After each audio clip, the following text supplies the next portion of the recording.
I want to talk to you about a looming crisis that receives far less attention than it deserves.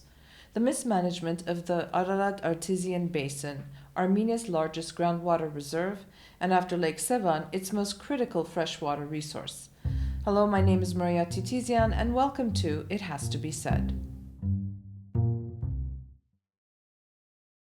The Ararat Plain is one of Armenia's most important lifelines. 500,000 people live there, and it produces a huge share of the country's fruits and vegetables.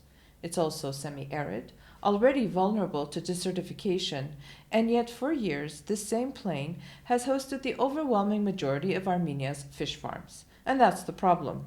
Beginning in the mid-2000s, fish farms started popping up across the Ararat and Armavir regions. They drilled into deep underground aquifers, pumping out massive amounts of pristine groundwater. Environmental experts warned early on that the system was being abused, but the industry kept expanding, largely because many of the biggest farms belonged to powerful oligarchs.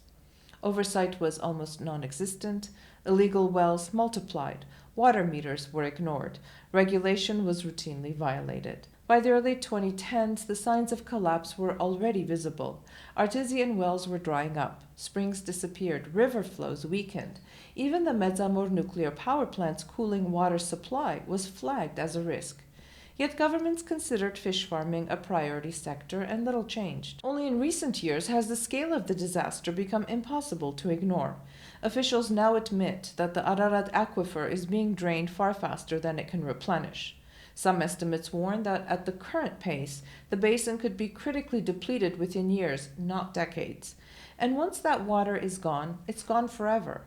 Remember, this isn't surface water, it's deep, clean, strategic groundwater, a national security resource. The government has tried to respond. It introduced rules requiring fish farms to shift to closed recirculating systems, technology that reuses water instead of dumping it.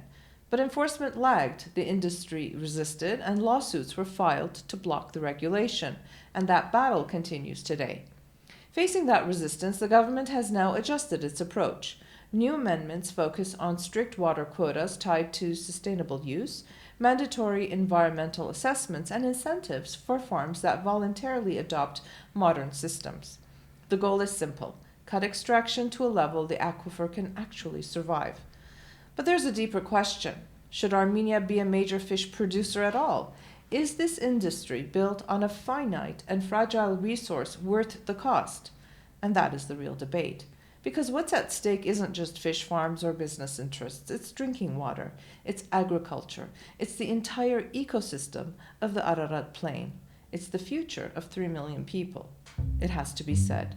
Armenia is running out of time to protect the Ararat Plain. The longer we wait, the more irreversible the damage becomes.